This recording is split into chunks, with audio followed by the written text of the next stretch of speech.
La boulangerie Saint-Christophe, on fabrique essentiellement du pain baguette, des pains spéciaux, ce qui est pain de mie, pain de campagne, etc. Mais également dans toute une gamme de viennoiseries. Donc il y a 11 boulangers, 3 viennoisiers, il y a une équipe de tranchage et emballage pain viennoiserie, ils sont 3, 6 personnes à la logistique, préparation de commandes, 11 chauffeurs-livreurs et on a 3 personnes aussi qui sont à la boutique de vente en direct en bas. Et puis un agent d'entretien et 5 personnes dans les bureaux, pour un total de 43 personnes. Donc on a initié l'évaluation des risques professionnels à mon arrivée ici en fin 2011. Ça a été une de mes premières missions, parce qu'à l'époque il y avait beaucoup d'accidents du travail et brûlures à cause des fours. Donc les aménagements qui ont été faits en 2010 ont permis de réduire pas mal toutes ces manipulations et de vraiment améliorer les conditions de travail, mais malgré tout il reste beaucoup de manipulations pour les boulangers. J'ai discuté avec les personnes qui font ça tous les jours, puisque c'est eux qui sont le plus à même d'évaluer les risques et surtout de trouver les solutions. Je pense qu'on ne peut pas le faire depuis son bureau. Il faut vraiment être sur place et observer ce qu'ils font. Et après, eux, ils le font tous les jours, donc c'est eux qui connaissent le mieux leur métier.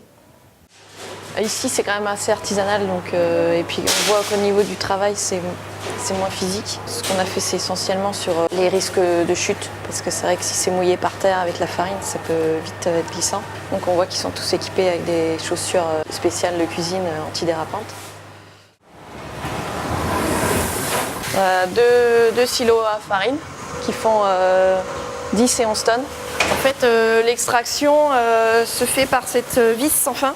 Et on voit que ça va dans les tuyaux et ça va amener directement la farine dans les différents laboratoires. Tout ce qui est farine blanche, ils ne la portent jamais. Donc c'est quand même ce qu'on utilise le plus. Donc ça limite vraiment le port de charge.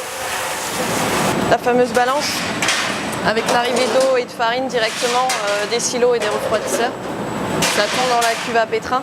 Ici, il y avait un risque, c'était pierre de farine quand ça tombe dans la cuve. En fait, on voit que cette surface-là, elle recouvre parfaitement la cuve.